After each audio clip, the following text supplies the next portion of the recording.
शुद्धं प्रणमीय जिनेन्दवरणे मे चन्दमकलङ्कं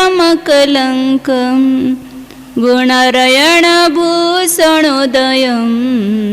जीवस्य परुवणम् ओच्छम्।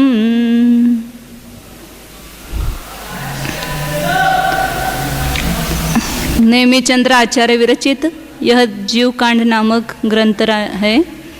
इसमें 20 प्ररूपणाओं का वर्णन किया है। 11 प्ररूपणाओं का वर्णन हो चुका है। पहले गुणस्थान, जीव समास, पर्याप्ति, प्राण, संज्ञा और मार्गणा में पहले 6 मार्गणाएं गति, इंद्रिय, काय, वेद, योग वेद और कषाय, इनकी प्ररूपणा हो गई है। अब यहाँ ज्ञान मार्गणा का प्रारंभ होता है। ज्ञान मार्गणा सभी मार्गणाओं की अपेक्षा से विस्तृत कही गई है, क्योंकि सबसे महत्वपूर्ण कौन है? ज्ञान है। ज्ञान है तो 20 प्ररूपणा को समझेंगे, ज्ञान ही नहीं तो 20 प्ररूपणा कौन समझेगा? इसलिए सबसे महत्वपूर्ण ज्ञान है। तो इसका 166 गाथाओं में इसका वर्णन किया है। अब पहले यहाँ पर ज्ञान का स्वरूप बताते, उसके पहले टीकाकार ने मंगलाचरण किया है। 12वां अधिकार है, इसलिए 12वें तीर्थंकर वासुपूज्य को नमस्कार किया है। वासवे पूज्य पादाब्जं समवश्रुति संस्कृतं द्वादशं तीर्थकर्तारं वासुपूज्यं जिनं स्तुवे। वासवैहि पूज्य पादाब्जं समवश्रुति संस्कृतम। वासव मतलब देव, स्वर्ग के देव, उनके द्वारा जिनके चरण कमल, अब्ज मतलब कमल होता है पानी में उत्पन्न होने वाला, जिनके चरण कमल पूज्य है और जो कैसे है? समवश्रुति संस्कृतम, समो शरण से सुशोभित है, सुसंस्कृत है। ऐसे 12वें तीर्थंकर वासुपूज्य जिनकी मैं स्तुति करता हूँ, स्तुवे, अहम स्तुवे। इस प्रकार 12वें तीर्थंकर का स्मरण करके मंगलाचरण किया है। अब यहाँ नेमिचंद्र सिद्धांत चक्रवर्ती ज्ञान मार्गणा का प्रारंभ करते हुए पहले निरुक्ति पूर्वक ज्ञान का सामान्य लक्षण बताते हैं। 299 नंबर का आता है। इति काल विषये दौवगुणे पज्येय बहुभेदे पच्चक्कं च परोक्षं अनेन नानेति नम्बेन्ति। मैंने जानता है, अनेन जानई इति ज्ञानम, निरुक्ति ऐसी करना, इसके द्वारा जाना जाता है, मतलब जो जानने का कार्य करता है वह ज्ञान है। किसको जानता है? त्रिकाल विषय, त्रिकाल विषयों को, मतलब जो भूतकाल में हो गया, वर्तमान में हो रहा है या आगे भविष्य काल में होने वाला है, ऐसे तीनों काल विषयक दौव गुण पज्ये, द्रव्य गुण और पर्यायों को। कैसे है वे द्रव्य गुण पर्याय? बहुभेदे, जिनके बहुत भेद है, मतलब ज्ञान में ऐसी सामर्थ्य है। जगत में जितने द्रव्य है वे अनेक प्रकार के, जैसे जाति के अपेक्षा से 6 बताए, धर्म, जीव, पुद्गल, धर्म, अधर्म, आकाश और काल। तो ये 6 प्रकार के द्रव्यों को, और फिर उनके जो उत्तर भेद होंगे, जीव के, फिर संसारी, मुक्त, पुद्गल के, फिर स्कंद, अणु वगैरह, और इस प्रकार इन सभी को, और गुण मतलब अनेक प्रकार के गुणों को, जीव के ज्ञान, दर्शन, चारित्र इत्यादि गुण, पुद्गल के स्पर्श, रस, गंध, वर्णाद इत्यादि गुण, धर्म द्रव्य के गति हेतुत्व, अधर्म द्रव्य का स्थिति हेतुत्व। एक उदाहरण बता, अनंत गुणों के भेद भी कितने हैं? अनंत है। सामान्य गुण भी अनंत है, विशेष गुण भी अनंत है। उन सबको जानने की सामर्थ्य ज्ञान में है, ज्ञान इन सबको जानता है। और पर्याय भी कितनी है? बहुभेदे, अनेक प्रकार की है। पर्याय के भी अनेक भेद किए हैं, अर्थ पर्याय, व्यंजन पर्याय, स्वभाव पर्याय, विभाव पर्याय, द्रव्य पर्याय, गुण पर्याय, ये सब पर्याय के। और पर्याय भी एक एक गुण की, हर समय एक एक पर्याय। तो कितनी पर्याय होते हैं हर एक गुण की? एक समय में एक जीव के अनंत गुणों की अनंत पर्याय होती है। तो उन सभी को जानने की ताकत, सामर्थ्य किसमें है? ज्ञान में है। तो ज्ञान सबसे बड़ा है इस दुनिया में। बड़ा बड़ा बड़ा देखते जाओ, कौन बड़ा है सबसे? तो जिसको हम बड़ा कह रहे हैं उसको जानने वाला कौन है? ज्ञान है। तो ज्ञान बड़ा होगा ना, सबसे बड़ा। तो सर्वोत्कृष्ट ज्ञान है और वो ऐसा ज्ञान गुण अपने में है, इसलिए हम सर्वोत्कृष्ट पदार्थ है। इसलिए कहा कि अनेन कैसा जानता है ज्ञान? पच्चकम परोक्षम, दो प्रकार से जानता है। एक प्रत्यक्ष माने स्पष्ट विशद, और परोक्ष मतलब अस्पष्ट अविशद। मतलब जो मति श्रुतादिक शौपशमिक ज्ञान है वह परोक्ष ज्ञान है। अवधि मन परे केवल ज्ञान है, प्रत्यक्ष ज्ञान है, वे स्पष्ट जानते हैं। तो ज्ञान में दोनों प्रकार की जानने की सामर्थ्य है। तो इस प्रकार यह ज्ञान है, ऐसा कौन कहते हैं? नम बेंती, नम मने इदम, ब्रुवंती, केवली भगवान इस प्रकार इस ज्ञान को कहते हैं। कहते हैं सबका कर्ता अर्थ करता कौन है? तीर्थंकर केवली है। तो यह ज्ञान का स्वरूप क्या है? स्वार्थ व्यवसायात्मकम जीव गुणम। ज्ञान टीकाकार ने नीचे दिया है, स्वार्थ व्यवसायात्मकम जीव गुणम ब्रुवंती, मतलब स्व मतलब स्वयं का निर्णय, और अर्थ मतलब विषयों का निर्णय, पर पदार्थों का निर्णय। पर पदार्थ में अपना आत्मा भी है। तो स्वार्थ स्वापूर्वार्थ व्यवसायात्मकम ज्ञानम प्रमाणम, ऐसा परिशामुख सूत्र में बताया है। मतलब ऐसा एक ज्ञान गुण ही है जो अपने को भी जानता है और पर को भी जानता है। ज्ञान ज्ञान का भी निर्णय करता है और ज्ञान पर का भी निर्णय करता है। पर मतलब ज्ञान को छोड़ करके मैं घट को जानता हूँ। तो ज्ञान ने किसको जाना? अपने को भी जाना। कौन जान रहा है? ज्ञान जान रहा है। और किसको जाना? घट को जाना। तो घट भी विषय हो गया। ऐसे स्व और पर को विषय करने की सामर्थ्य भी ज्ञान में ही है, अन्य किसी गुण में नहीं है। इसलिए मोक्ष मार्ग सब अपने ज्ञान व्यवस्थित होने पर है। ज्ञान को व्यवस्थित करो, सब कुछ व्यवस्थित हो जाता है। और ज्ञान अव्यवस्थित है तो आगे की सब बिल्डिंग व्यवस्थित नहीं होगी।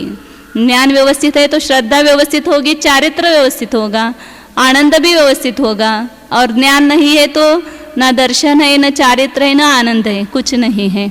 इसलिए ज्ञान को पहले अच्छी तरह से समझना चाहिए। जिसके द्वारा हम जान रहे हैं उसका ही हमें निर्णय नहीं है।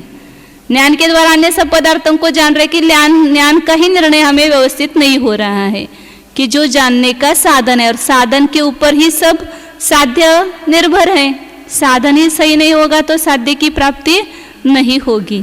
इसलिए इस ज्ञान का आचरण यहाँ सविस्तर वर्णन किया है।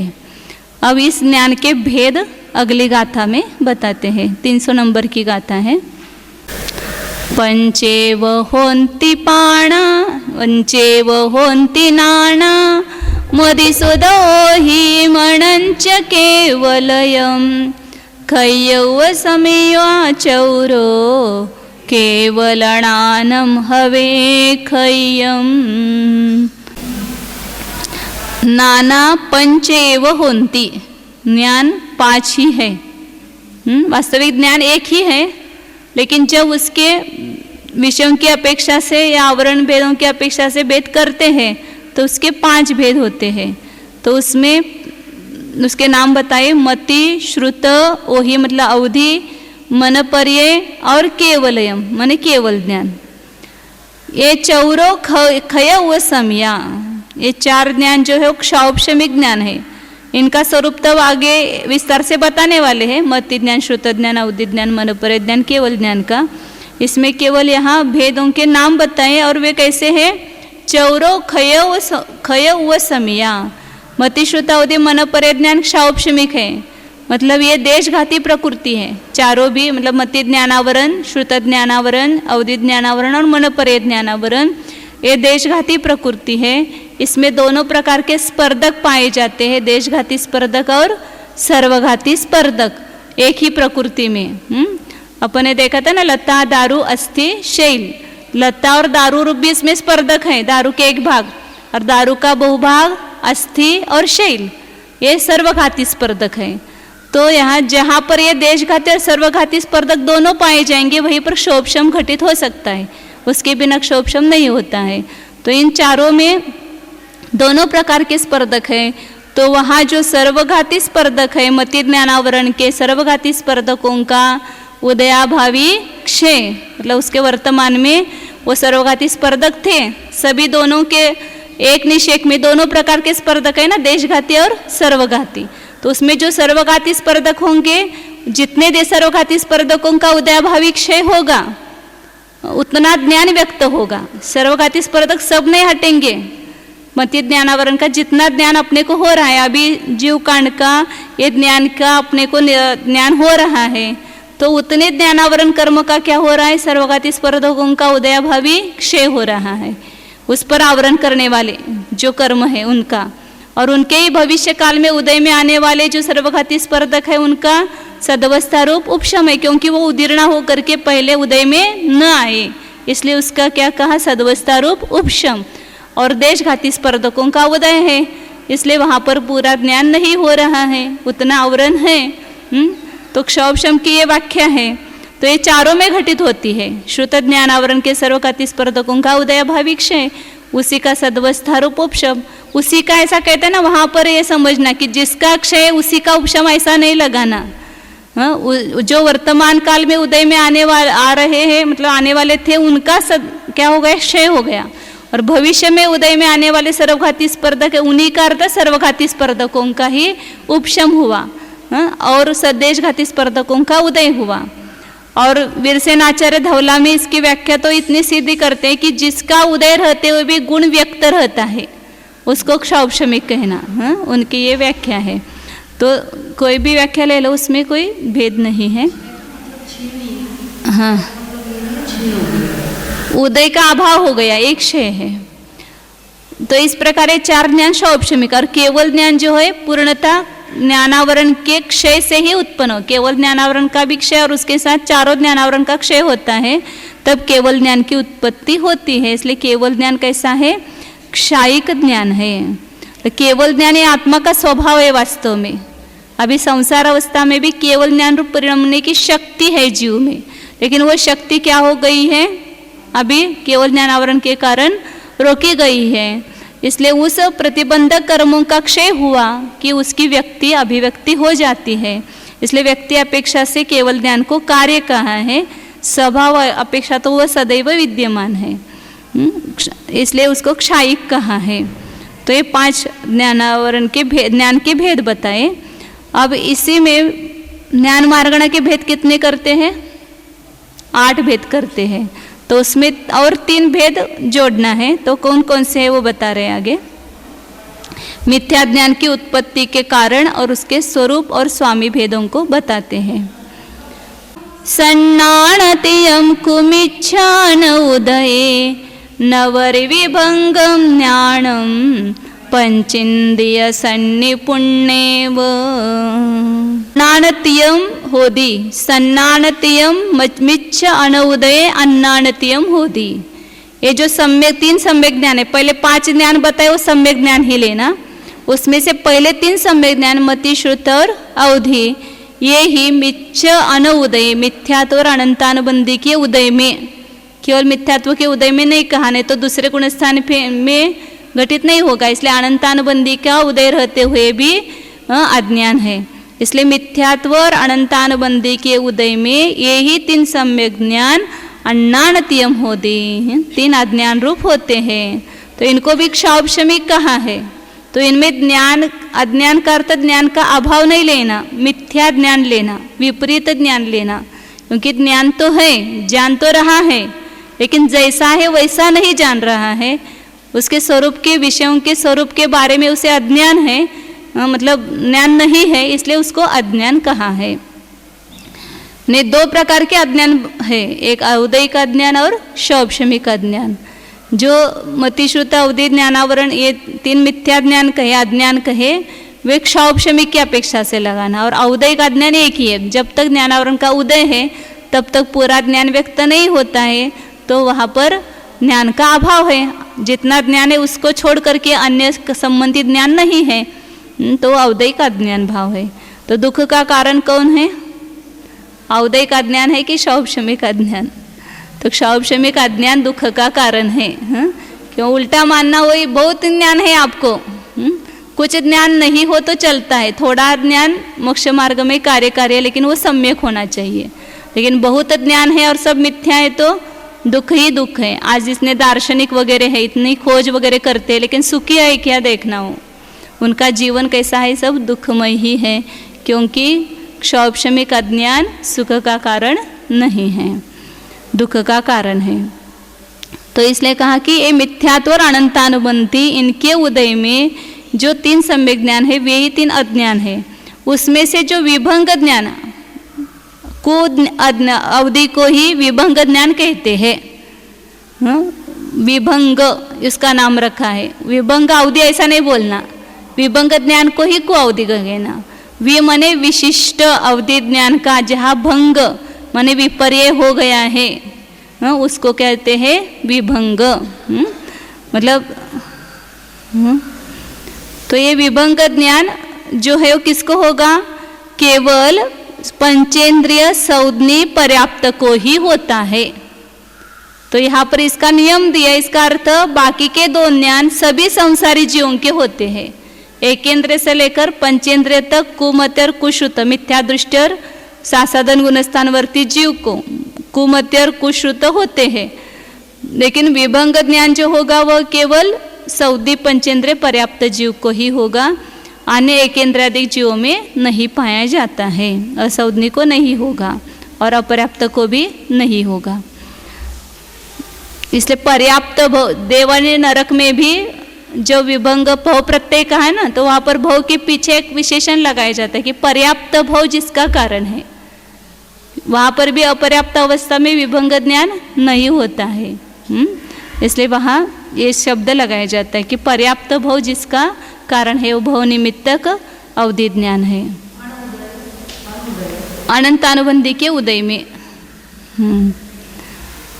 अब ये अज्ञान 3 हो गए, सम्यक ज्ञान 3 हो गए। अब इनका तीसरे गुण स्थान में फिर सम्यक ज्ञान है कि अज्ञान है, ऐसा प्रश्न होगा ना। पहले दूसरे गुण स्थान में तो अज्ञान है, फिर चौथे से लेकर आगे ज्ञान है, फिर तीसरे में क्या होगा, ज्ञान है कि अज्ञान है। तो वहाँ पर मिश्र ज्ञान है, ये बता रहे हैं। 302 नंबर गाता है, मिस्सुदये सम्मिश्रम् अन्नानतेन नानतियमेव संजम विशेषसह्ये मणपज्जवनानमुद्दिष्टम्। उदय मिश्र प्रकृति के उदय में दर्शन मोहने की जो सम्यक मिथ्यात्व नामक मिश्र प्रकृति है उसके उदय में अन्नानतेन नानतियम एव सम्मिश्रम, 3 अज्ञान के साथ 3 सम्यक ज्ञान का मिश्रण होता है, इसलिए वहाँ पर मिश्र ज्ञान कहा है।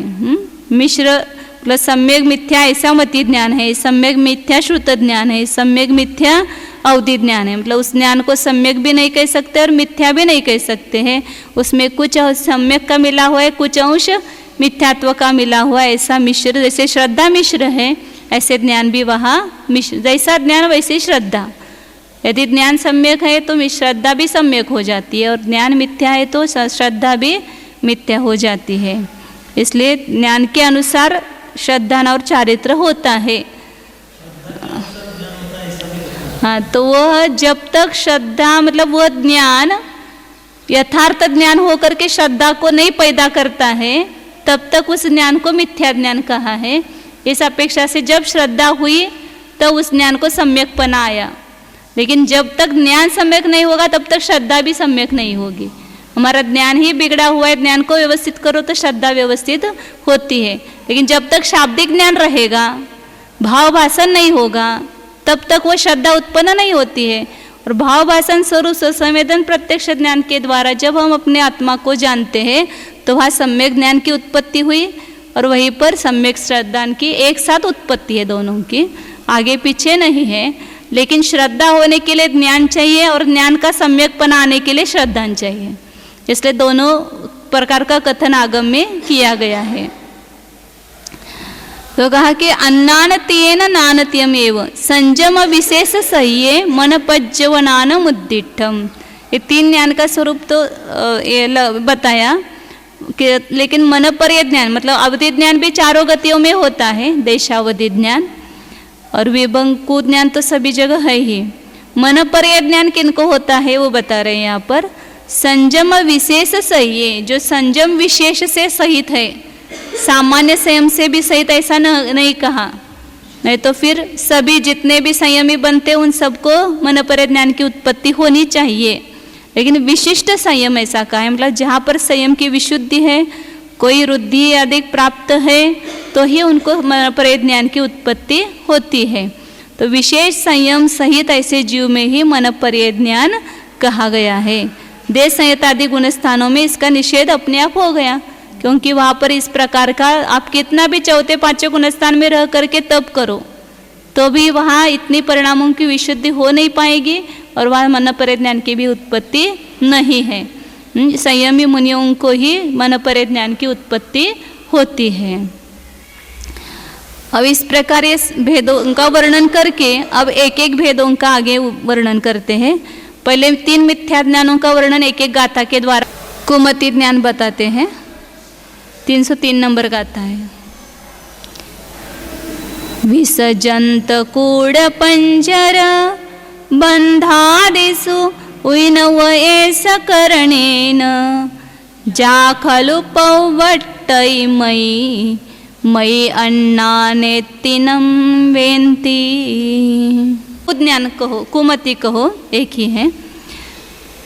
विष जंत कूड़ पंजर बंधादिषु विना उवेश करणेन, विष मतलब जो मारने में और बंधन में कारणभूत ऐसे जो विष यंत्र इत्यादि है उनमें परोपदेश के बिना ही, मतलब किसी परोपदेश हुए बिना ही स्वयं उसमें मति प्रवृत्त होती है, उसको मति अज्ञान ऐसा कहा है। ऐसे कौन कौन से साधन लिए? विष मतलब जो विष खाने से मर जाता है जीव, तो उस विष बनाने में हमारी बुद्धि मतलब बुद्धि तो बहुत है, अब उसको भी बनाने के लिए बिना बुद्धि के नहीं बना सकता है ना, लेकिन वहाँ प्रवृत्त हुई बुद्धि जो होगी वो कौन सी होगी? वो कुमति होगी, कि विष बनाने में प्रवृत्त होती है, या यंत्र बनाने में जीवों को व्याघ्र इत्यादि क्रूर पशुओं को पकड़ने के लिए इस प्रकार का यंत्र बनाया जाता है, जहाँ पर अंदर बकरी रखी जाती है। बकरा क्या बोलते हैं? बकरा ही बोलते हैं ना, हाँ, तो वो रखा जाता है तो उसको यंत्र कहते हैं।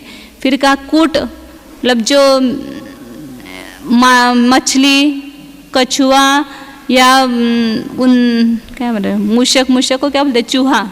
चूहा आदि पकड़ने के लिए जो ऐसी पेटी बनाई जाती है लकड़ी की उसको कूट कहा।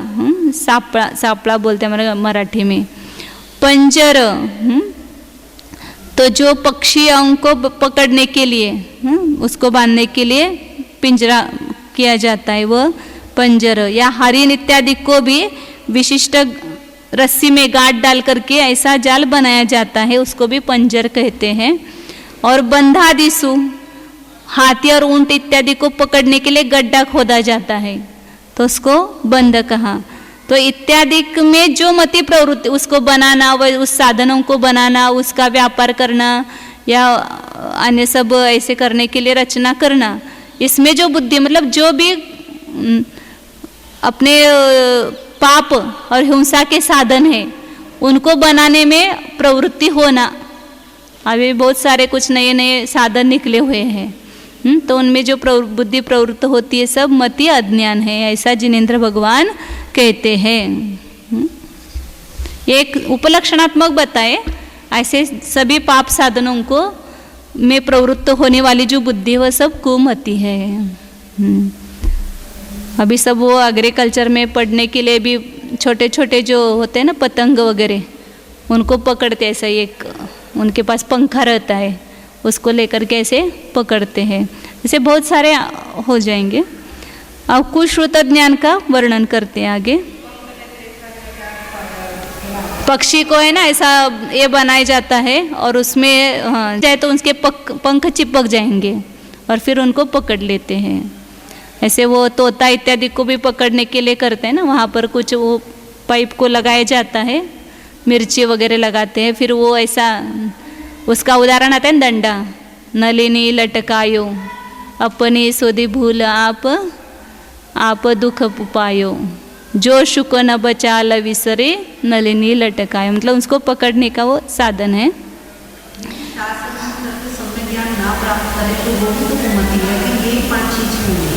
एक स्थूल रूप से ली है यहाँ पर, जो मिथ्यात्व के उदय से, मिथ्यात्व के उदय सहित ज्ञान है वो सब कुमति ज्ञान है। लेकिन यहाँ पर व्यवहार की अपेक्षा से बाहर से देखेंगे तो ये खोटी बुद्धि, उसको कुमति कहा यहाँ पर। मतलब जो जब तक हमारा मिथ्यात्व नहीं गया तब तक जितना भी है वो सब अज्ञान की कोटि में जाएगा। जैसे चरणान्यों की भाषा में जैसे इसका कहा जाता है ना, पाप किसको कहना, मतलब जो अव्रताधिक हिंसा, असत्य, चोरी, कुशील, उसी को पाप कहा जाता है। लेकिन निश्चय नहीं की अपेक्षा से देखेंगे तब तक मिथ्यात्व है, तब तक अनुव्रत महाव्रताधिक भी धारण करो तो वो सही नहीं है। उसी प्रकार जब तक सम्यक ज्ञान न हो तब तक जो भी ज्ञान है आपको, शास्त्र का भी ज्ञान है, तो वो भी मिथ्या ज्ञान कहलाएगा। हाँ, स्थूल रूप से बताया है। अब आगे कुश्रुत ज्ञान कहते हैं। आभियमासुरखम भारह रामायणादि उवयेसा तुच्छा साहनीया सुय अन्नानेत्तिनम बेंती, कि जो वहाँ पर बिना उपदेश के क्यों दिया था, मति ज्ञान के लिए था, क्योंकि उपदेश को सुनकर के जो ज्ञान होता है वो श्रुत ज्ञान की कोटि में जाएगा। इसलिए वह बिना उपदेश के अपने आप जो प्रवृत्ति होती है वो मति ज्ञान है। और यहाँ जो उपदेश है, किसके उपदेश, आभियम, तो चारों ओर से जो घबराए हुए रहते हैं, ऐसे कौन होते हैं, चोर।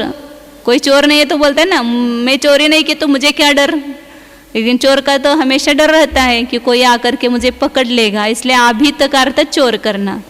आसु रख, आसु मतलब प्राण, उसकी रक्षा करने वाले, मतलब कोतवाल इत्यादि, कोतवाली बोलते हैं ना हिंदी में, कोतवाल आदि, उनका शास्त्र, या भारह रामायण आदि, जहाँ अन्य जो काल्पनिक भारत है, तो हमारे इसमें भी आचार्यों ने महापुराण की, उत्तर पुराण की, आदि पुराण की रचना की है।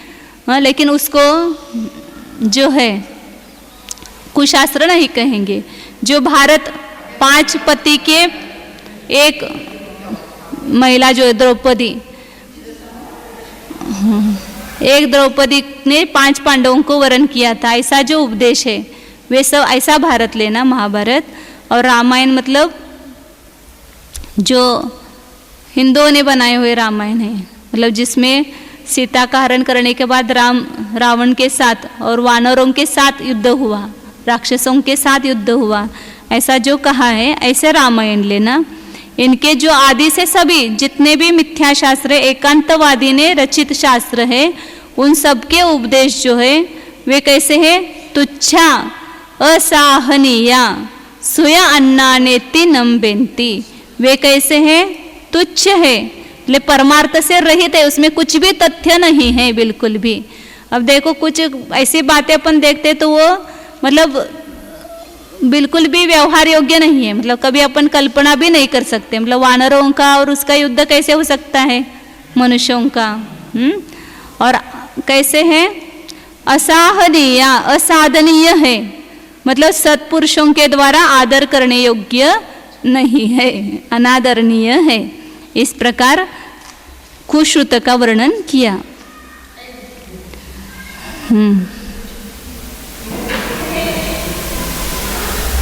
अब आगे कुमति, कुअवधि ज्ञान का वर्णन कर रहे हैं। तो यहाँ पर जो बताया है कि एकांतवादियों का अध्ययन किस लिए करना है, कि उनको समझने के लिए, उसका निराकरण करने के लिए, मतलब उसमें परीक्षा करने के लिए, मतलब परीक्षा करने के लिए तो वो क्या बता रहे वो भी समझ में आना चाहिए ना। तो बिना श्रद्धा के केवल समझने के लिए उनका पढ़ते हैं तो वो कुश्रुत नहीं है।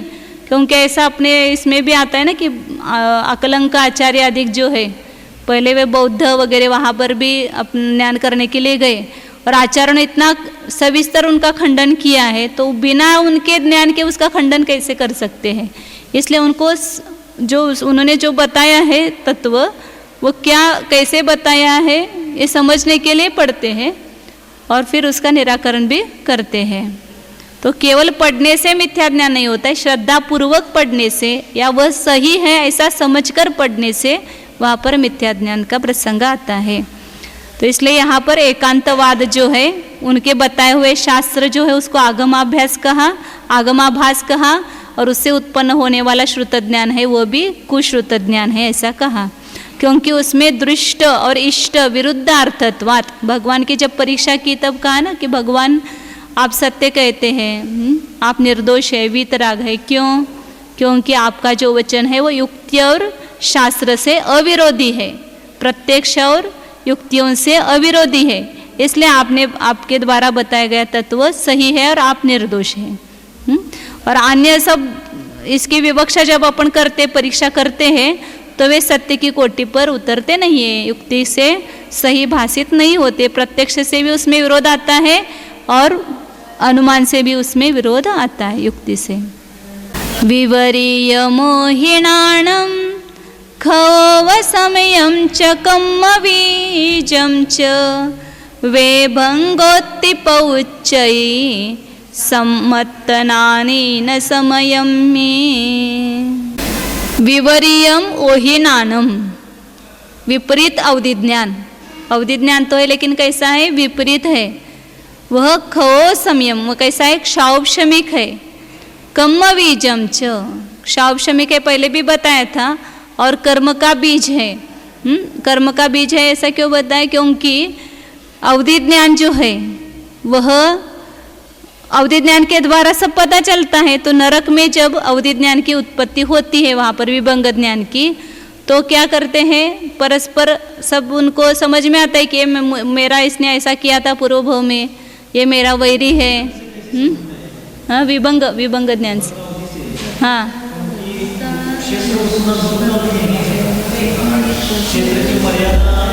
वो जीव उनके पास में ही होता है ना। पास भी हो, लेकिन उनका मंदिरों में मेरा ऐसा जानने का क्षेत्र का बंधन रहेगा ना, उसको नहीं जान सकते। लेकिन वो जीव जो है उनके पास में ही होता है, वो क्षेत्र पास का ही होगा है ना। फिर उसके पूर्व भाव को जानेंगे तो वहाँ पर पूर्व भाव तो जाना जा सकता है ना, पीछे के आगे के भाव तो जान सकते हैं, इसलिए वो विषय हो सकता है। अब वो पूर्व भाव और आगे का भाव कहीं पर भी हो, लेकिन जिसको विषय बनाया जा रहा है वो उनके क्षेत्र में की मर्यादा में ही है। तो मिथ्यात्वादी वो कैसे है? वह विभंग अवधि, वहाँ पर नरक गति में और देव गति में भव प्रत्यय अवधि ज्ञान है, और यहाँ पर तीव्र काय क्लेश मतलब मनुष्य और तिरंचों में भी विभंग ज्ञान उत्पन्न हो सकता है। किस कारण उत्पन्न होगा? तो काय क्लेश बहुत किया, द्रव्य संयम का पालन किया, उसके निमित्त से भी उतनी विशुद्धि हो जाती है और वह विभंग ज्ञान की उत्पत्ति होती है। तो देव नारकी आदियों में भी होती है। तो वह मिथ्यात्वादी कर्म बंध का बीज है। और च शब्द और रखा है, कम्म बीजम च, उस च शब्द से क्या लेना है? धम्म बीजम, कम्म बीज और धर्म का भी बीज है। उस विभंग ज्ञान का सही उपयोग करें तो उसके द्वारा सम्यक ज्ञान की भी उत्पत्ति हो सकती है, कि वो जानता है कि मुझे इतनी तीव्र वेदना पीड़ा क्यों हो रही है, क्यों इतना दुख हो रहा है। तो यदि वह अवधि ज्ञान के द्वारा जानेगा तो मैंने पहले भव में इस प्रकार के पाप किए हैं, कुधर्म का सेवन किया है, मिथ्या शास्त्रों का अध्ययन किया है, इस कारण से मुझे यहाँ पर नरक में आना पड़ा, ऐसा उसको अवधि ज्ञान के को विभंग ज्ञान के द्वारा समझ में आएगा। तो उसमें से क्या हो जाता है? उसको देशना याद आती है और वहाँ पर सम्यक दर्शन की उत्पत्ति हो सकती है। इसलिए सम्यक दर्शन और ज्ञान रूप धर्म का बीज है विभंग अवधि, विभंग ज्ञान। इस प्रकार ये बताया। समय मतलब केवल ज्ञानियों के शास्त्र में, स्यादवाद मत में इस प्रकार विभंग ज्ञान का स्वरूप बताया है। नहीं, नरक में यदि यहाँ पर हम किसी जीव को बहुत संबोधन करते हैं तो भी वो सुधरता नहीं। कोई व्यसनी है, कोई ऐसा पापी जीव है, उसको अपन उपदेश करते हैं लेकिन वो ग्रहण नहीं करता है। यहाँ पर मतलब ग्रहण तो करता है लेकिन उस पर श्रद्धा नहीं करता है और बदलता नहीं है। तो वह जीव यदि नरक में जाए वहाँ पर, तो नरक में जाने के बाद फिर उसको बहुत पीड़ा होने लगती है, तो पीड़ा होती है तो वो याद करता है कि मुझे यहाँ पर इतनी पीड़ा क्यों हो रही, क्यों मैं यहाँ पर आ गया। तो उसको समझ में आता है कि पूर्व में मैंने ये पाप किए हैं, ये व्यसन किए हैं। तो फिर वो समझता है कि उस समय मुझे देशना दी थी लेकिन मैंने ग्रहण नहीं किया, उसको धारण नहीं किया और सम्यक दर्शन की प्राप्ति नहीं की। लेकिन उस देशना को याद करके अब वो समझता है कि यदि इस व्यसनों से इतनी पीड़ा होती है तो मुझे अब ये से नहीं करना है, सम्यक दर्शन की प्राप्ति करना है। ऐसा करके वो सम्यक दर्शन का पुरुषार्थ करता है तो वहीं पर उसको सम्यक दर्शन की उत्पत्ति हो सकती है। मतलब पापी है और उसको नहीं हो ऐसा नहीं है।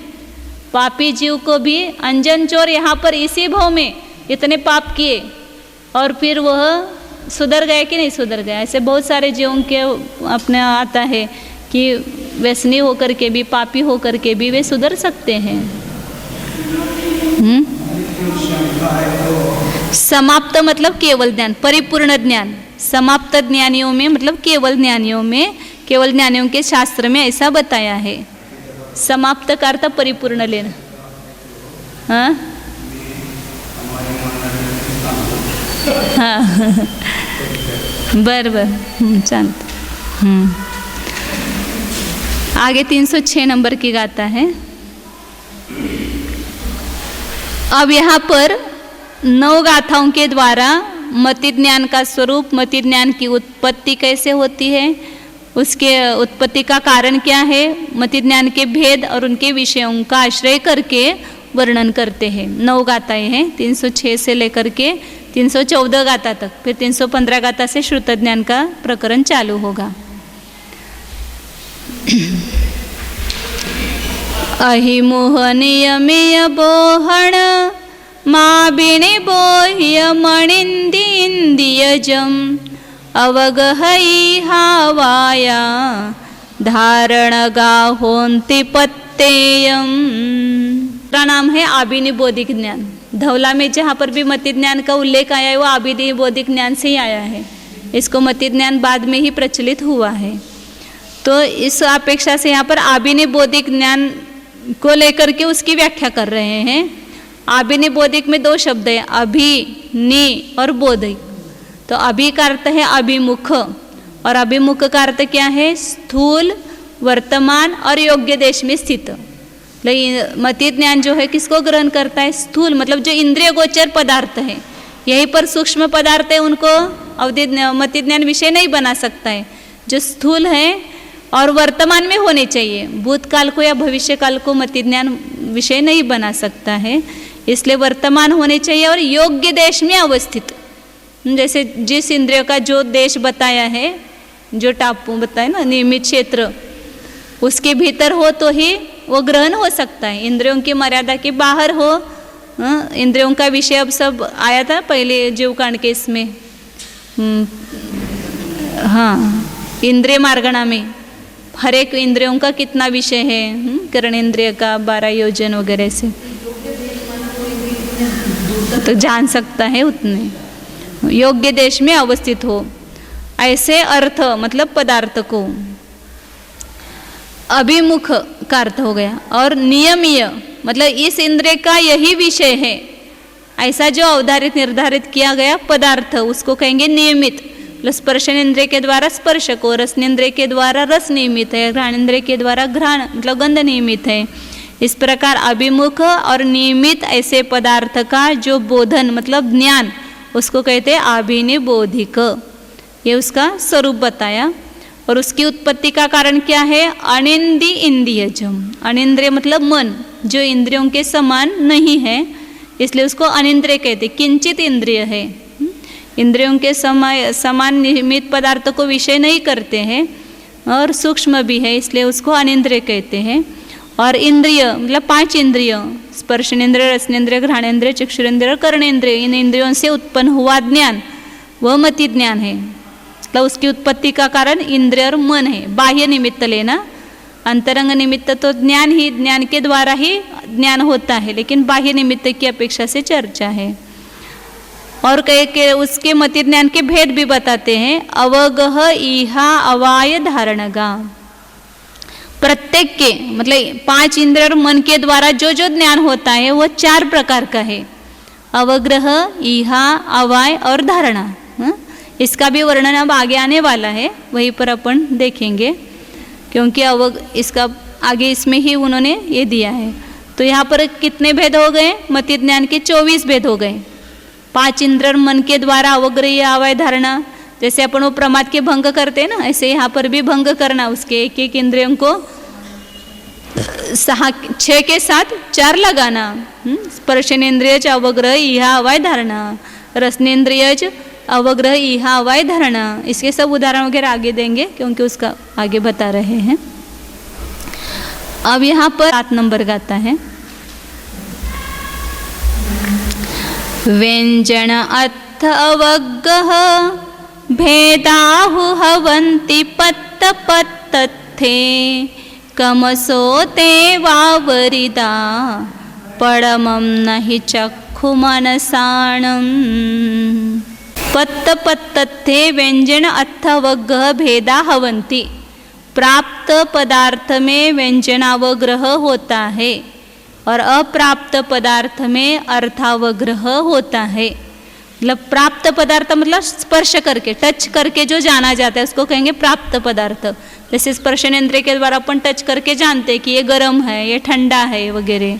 रसनेन्द्रिय पर, जीभ पर अपन पदार्थ रख करके जानते हैं कि यह मीठा है, कड़वा है, या जैसा है वैसा। और घ्राणेन्द्रिय को यहाँ टच करके जानते हैं कि ये गंध, सुगंध है, दुर्गंध है वगैरह।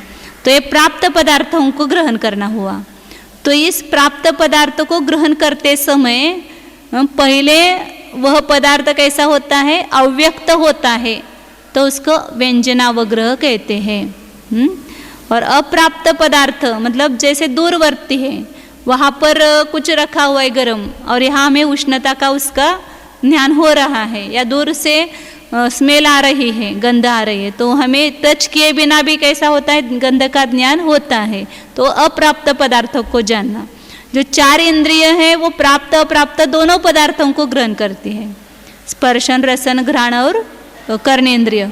और जो चक्षु और मन है वे केवल अप्राप्त अर्थ को ही ग्रहण करती है। प्राप्त जैसे अब यहाँ चश्मे को हम देख रहे हैं, क्या चश्मा पास में है ना? चश्मा दिखाई दे रहा है क्या? नहीं दिखाई दे रहा है। या ऐसे आँख पर ये उंगलियां रखी तो इस उंगली को नहीं देख सकते हैं, तो प्राप्त टच हो करके नहीं जानते हैं। या मन के वहाँ टच हुए पदार्थों को मन नहीं जान रहा है, तो चक्षु और मन के द्वारा प्राप्त पदार्थ का ज्ञान नहीं होता है। इसलिए चक्षु और मन के द्वारा पडमम नहीं, मतलब पहला मतलब व्यंजनावग्रह नहीं होता है। व्यंजनावग्रह 4 इंद्रियों के द्वारा ही होगा, स्पर्शनेन्द्रिय, रसनेन्द्रिय, घ्राणेन्द्रिय और कर्णेन्द्रिय। और अप्राप्त अर्थ का सभी अर्थावग्रह सभी का होगा, प्राप्त और अप्राप्त का। वहाँ पर जब अपन तत्वार सूत्र में देखते हैं ना, इसकी व्याख्या क्या की है? जो अव्यक्त पदार्थों को ग्रहण करता है वह अव्यक्त ग्रहण करता है, वह व्यंजनावग्रह, और व्यक्त ग्रहण है उसको अर्थावग्रह का है।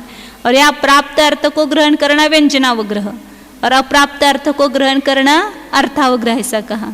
तो इसमें विरोध दिखाई देता है। या टीका में प्रश्न भी किया है आगे उन्होंने कि ऐसा विरोध है तो कैसे इसका ये करना, क्योंकि दोनों आगम ही है। तो आचार्य ने दोनों का मेल बिठाया है कि वहाँ व्यंजन शब्द के 2 अर्थ है। व्यंजन धातु है वी प्लस अंज धातु, तो उसके 3 अर्थ बताए हैं कि मृक्षण, व्यज्यते, मृक्षते, प्राप्यते। एक व्यंजन का अर्थ है व्यक्ति, अभिव्यक्ति, और जहाँ पर विगता अंजन मतलब जिसमें से व्यक्त निकल गया है उसको कहना अव्यक्त। मतलब एक व्यंजन शब्द का अर्थ क्या हुआ? अव्यक्त अर्थ हुआ। और दूसरा अर्थ क्या है व्यंजन का? कि जो प्राप्त किया जाता है, मृक्षण अर्थ है। मृक्षण मतलब स्पर्श करना, प्राप्त करना। तो जो प्राप्त किया जाता है उसको भी व्यंजन कहते हैं। पहले वी और अंजन ऐसे उसका संधि विच्छेद किया। यहाँ क्या किया कि व्यंजन का अर्थ ही व्यज्यते मतलब प्राप्यते, मृक्षते, ऐसा अर्थ किया। तो एक में अर्थ क्या हो गया? अभिव्यक्ति का अभाव, उसको कहा व्यंजन, और यहाँ प्राप्त होना वह व्यंजन। ऐसे दोनों अर्थ हो गए उसके। तो इसलिए ऐसा उसका ये मेल बिठाया है कि शब्दादि पदार्थ श्रोत्रेंद्रिय के द्वारा प्राप्त होने पर भी जब तक वे अभिव्यक्त नहीं होते हैं तब तक उसको व्यंजनावग्रह कहते हैं, और वही व्यक्त होने पर अर्थावग्रह होता है। लेकिन वो प्राप्त पदार्थ में ऐसे दो प्रकार होंगे, अव्यक्त और व्यक्त होना। अप्राप्त में जब भी होगा वो व्यक्त ही होगा। क्या बोल रहे हैं आप? हाँ, प्रकट होना, अभिव्यक्ति मतलब प्रकट होना। हाँ, व्यंजनावग्रह कहेंगे। अभी तो स्पष्ट रूप से मतलब ऐसे सुनाई देता है वो व्यंजनावग्रह, वो बहुत काल कम है उसका, अपन उसका भेद नहीं कर सकते हैं तुरंत, फिर वो स्पष्ट हो जाता है, मतलब व्यक्त हो जाता है, तो अर्थावग्रह होता है। मतलब 4 इंद्रियों के द्वारा पहले व्यंजनावग्रह होकर फिर अर्थावग्रह होता है। लेकिन वे इंद्रियां भी जब अप्राप्त को जानेंगे तो उसका डायरेक्ट अर्थावग्रह होगा। लेकिन प्राप्त पदार्थों को ग्रहण करेंगे तो उसमें जब तक व्यक्त नहीं है तब तक अव्यक्त, और जब व्यक्त हो जाए तो वहाँ पर अर्थावग्रह कहेंगे। तो चक्षु और मन अप्राप्त को ही जानते, प्राप्त को नहीं जानते, इसलिए उसमें व्यंजनावग्रह ये नहीं होगा। इसलिए व्याख्या याद रखना हमेशा, इसके बारे में बहुत प्रश्न उत्पन्न होते हैं और स्पष्टता नहीं होती है, क्लियर नहीं होता है। हाँ, प्राप्त पदार्थ को जब तक हम अव्यक्त रूप से ग्रहण करते हैं, व्यक्त नहीं होता है, तब तक उसको व्यंजनावग्रह कहेंगे, और वह व्यक्त होने पर अर्थावग्रह होता है। और प्राप्त पदार्थ का व्यंजनावग्रह होता ही नहीं है। नहीं, उल्टा हो गया है ना। प्राप्त पदार्थ का जब तक अभिव्यक्त नहीं होता है तब तक उसको व्यंजनावग्रह, और व्यक्त होने पर अर्थावग्रह हुआ। और अप्राप्त पदार्थ का अर्थावग्रह ही होता है, व्यंजनावग्रह नहीं होता है।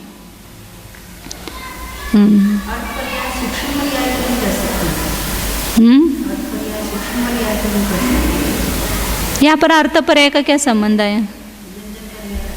नहीं, वो अर्थ अलग हो गया। अर्थ मतलब यहाँ पर व्यक्त होना। जैसे उदाहरण दिया ना कि जो नया मिट्टी का बर्तन होता है तो उसमें पानी हम 2, 4, 10 छिटके डालते हैं तो पानी सूख जाता है, वो व्यक्त दिखाई नहीं देता है, भले ही उसमें फिर भी वो व्यक्त नहीं होता है। और फिर वो पुराना होने पर यदि पानी डालते उसमें गीला होने के बाद तो वह व्यक्त दिखाई देता है। उसी प्रकार जब तक ये पदार्थ व्यक्त न हो, उसकी अभिव्यक्ति न हो, तब तक उसको व्यंजन कहते हैं, और अभिव्यक्त होने पर उसी को अर्थ कहते हैं। उस पदार्थ का विशेषण होगा व्यंजन और अर्थ, ऐसा व्यक्त न हो और व्यक्त हो, ऐसा। हाँ, व्यक्त पदार्थ मतलब जब पदार्थ व्यक्त हो जाता है तो उसको ग्रहण करने वाला जो अवग्रह ज्ञान है उसको अर्थावग्रह कहेंगे।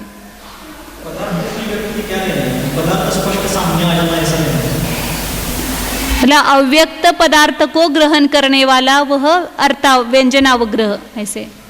जब तक पदार्थ अव्यक्त है, मतलब ज्ञान की अपेक्षा से कहेंगे उसको व्यक्त अव्यक्त, लेकिन वो पदार्थ का विशेषण किया कि ज्ञान में जब तक व्यक्त नहीं हो और ज्ञान में व्यक्त हो, ऐसा ही लेंगे उसको। प्राप्त पदार्थ को जब तक व्यक्ति नहीं होती है तब प्राप्त लिया ना, छूकर जानता है वो प्राप्त पदार्थ, और बिना छुए दूर से जानता है वो अप्राप्त पदार्थ। तो ये चक्षु मन और मन जो है वह अपने विषय को प्राप्त होकर के ही जानते हैं, ऐसा नैयायिकादिकों ने सिद्ध किया। नैयायिकादिक जो ज्ञान का लक्षण बताते ना, सन्निकर्ष, तो उनको आचार्य ने आपत्ति दी है कि चक्षु और मन तो प्राप्यकारी नहीं है, मतलब अप्राप्यकारी है, तो फिर उनका सन्निकर्ष नहीं होता है तो ज्ञान कैसे होगा। तो उन्होंने उसका सब खंडन अपने व्याकरण, अपने न्यायशास्त्रों में उसका बहुत खंडन किया है। प्रमेय कल मार्तंड देखेंगे तो कितने कितने पन्नों तक उसका सब खंडन किया हुआ है। लेकिन यहाँ पर ये अपना शास्त्र कौन सा है? करणानियोग का शास्त्र है, इसलिए यहाँ विस्तार से उसका वर्णन नहीं किया है। अब इसलिए व्यंजनावग्रह के कितने भेद होंगे? 4, और अर्थावग्रह के कितने होंगे? 6 भेद होंगे। व्यंजनावग्रह केवल स्पर्शनेन्द्रिय जनित, रसनेन्द्रिय जनित, घ्राणेन्द्रिय जनित और कर्णेन्द्रिय जनित होगा, और अर्थावग्रह 5 इंद्रिय और मन के द्वारा होंगे। अब यहाँ और एक एक की व्याख्या करते हैं अवग्रह या अवय धारणा की। गाथा नंबर 308 है। विषयाणं विषयीणं संजोगानन्तरं हवे नियमा अवगहनानं गहिदे विशेषकंका हवे इहा। विषयाणं विषयीणं संजोग अनंतरम नियमा अवगहनानं हवे। अवग्रह ज्ञान कब होता है? विषय और विषयी। विषयी किसको कहना? ज्ञान, स्पर्शनेन्द्रिय जनित ज्ञान है वो विषयी हो गया, और उनके 5 इंद्रियों के विषय मतलब स्पर्श रस गंध वर्ण और शब्द। तो विषय और विषय इन दोनों का संयोग हो गया। इंद्रियों के द्वारा हमने रूप को देखा, जैसे यहाँ पर सफ़ेद है ऐसा देखा, तो उसका संयोग हुआ कि उसके बाद जो नियम से अवग्रह ज्ञान उत्पन्न होता है कि यह सफ़ेद है ऐसा ज्ञान हुआ, या यह शब्द है ऐसा ज्ञान हुआ, या यह गंध है ऐसा ज्ञान हुआ, सुगंध है दुर्गंध है ऐसा ज्ञान हुआ। वो कब होगा कि घ्राणेन्द्रिय और उस गंध का दोनों का संयोग हुआ कि तुरंत वहाँ पर अवग्रह ज्ञान उत्पन्न होता है। तो 5 इंद्र और मन के 6 लगाना। और गहिदे विशेष कंखा इहा हवे। अवग्रह ज्ञान होने पर ग्रहण किए हुए पदार्थ में विशेष आकांक्षा, विशेष जानने की इच्छा, जिज्ञासा, उसको इहा कहते हैं। मतलब इहा ज्ञान का ऐसा उदाहरण दिया जाता है ना कि ये बक है, बगले की पंक्ति है या पताका है, या यह दाक्षिणात्य है या उत्तरीय है। तो ऐसा लगता है कि ये संशय ज्ञान हुआ, इसको सम्यक ज्ञान कैसे कहेंगे? ये चारों ज्ञान तो सम्यक ज्ञान के भेद बताए हैं। तो यह मतलब संशय ज्ञान नहीं लेना, वो यह ज्ञान की उत्पत्ति में संशय हुआ है वहाँ पर, लेकिन यह ज्ञान तो विशेष जानने की इच्छा है वहाँ पर, और वह सम्यक की तरफ झुका हुआ है। तो ये पताका होनी चाहिए, पताकया भवितव्यम, ऐसा ज्ञान होता है। या दाक्षिणात्येन भवितव्यम, यह दाक्षिणात्य होना चाहिए। इस प्रकार सम्यक की तरफ ही, उसका निर्णय की ही झुका हुआ होता है। इसलिए विशेष जानने की इच्छा जो हुई है वह यह ज्ञान है। अवग्रह में क्या हुआ कि वहाँ पर यह सफ़ेद है, यह अमुक शब्द है, यह सुगंध है, यह मीठा है, ऐसा ज्ञान हुआ। फिर उसके बाद तुरंत इच्छा क्या हुई? ये मीठा पदार्थ क्या है, कौन सा है? ये अमुक, जैसे अंधा व्यक्ति है समझो, वो मीठा पदार्थ खाता है तो उसको इच्छा उत्पन्न होते है ना, उसने आँख से देखा नहीं है, तो ये क्या है? ये पेड़ा है या गुलाब जामुन है, क्या है? ये गुलाब जामुन ही होना चाहिए, ऐसा उसको ज्ञान होता है। तो वह विशेष जानने की उसको इच्छा हुई। या जो हमेशा कहते कि सफ़ेद देखते हैं दूर से, खेत में वो कुछ लगा हुआ है तो उसको देखा तो पहले ज्ञान क्या हुआ कि यहाँ सफ़ेद है, फिर उसको विशेष जानने की इच्छा हुई है सफ़ेद क्या है? बगले की पंक्ति है, क्या बोलते, बगला ही बोलते ना, बगुला, बगुला की पंक्ति है या पताका है? सही में हम यहाँ पर गए थे ना खेत में, तब हमने जाते वक्त वहाँ पर ये मतलब ये उदाहरण जो है आचार्य ने भी सब अनुभव से दिए हुए हैं कि वहाँ पर ऐसी पताकाएं लगी थी कि कोई पक्षी आकर के धान्य न खाए, असं लावलेलं होतं तिथं या खेत में। हम जाते वक्त देखा तो ऐसा ही हमें भी संशय हुआ वहाँ पर, ये सफ़ेद सफ़ेद क्या दिखाई दे रहा है? ये सब हमको पहले लगा था कि वहाँ पर वो बैठे हैं, सब बगुले बैठे हैं, लेकिन थोड़ा सा पास में जाने के बाद देखा तो वहाँ पर बगुले नहीं है। फिर वो लक्षण दिखाई दिया कि वो तो ऐसा हिल रहा है, वो पंख नहीं है उसको, तो पताका है, ऐसा निर्णय किया, पताका होना चाहिए ऐसा। तो यहाँ पर अवग्रह ज्ञान होने पर ग्रहण किए हुए पदार्थ में विशेष आकांक्षा होना वह यहाँ है।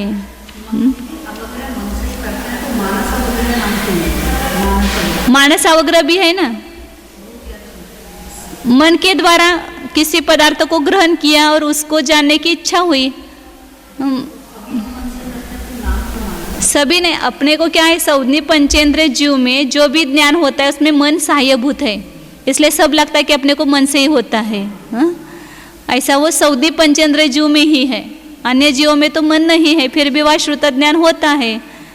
तो यह मन केवल निमित्त है, हुआ तो उस इंद्रियों के द्वारा वहाँ पर ज्ञान हुआ। हर इंद्रिय ज्ञान के साथ वह मन लगा हुआ है साय रूप से। वही बोल रहे हैं ना वहाँ पर, सब इंद्रिय ज्ञानों में मन जो है वह निमित्त है केवल। वहाँ पर वो चींटी आदि का भी उदाहरण देते हैं ना, वहाँ चींटी आदि भी जो है वो शक्कर का मतलब सुगंधी ये करके उधर जाती है, तो उसको भी वो सब अवग्रह आवाहित ज्ञान वगैरह होते हैं उसको, और बिना मन के भी होता है।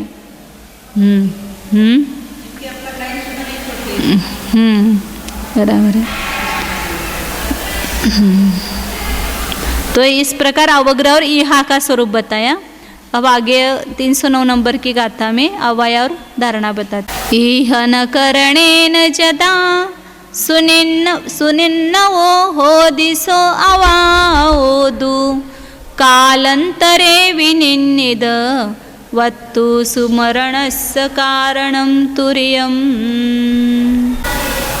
ईह न करणेन जदा सुनिन्नवो होदि सो अवाओ।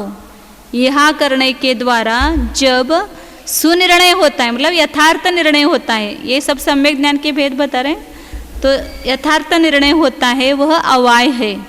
उसमें मिथ्या ज्ञान में भी अवग्रह अवाय धारणा है, लेकिन वो सब मिथ्या रूप लेंगे, विपरीत ज्ञान है इस अपेक्षा से।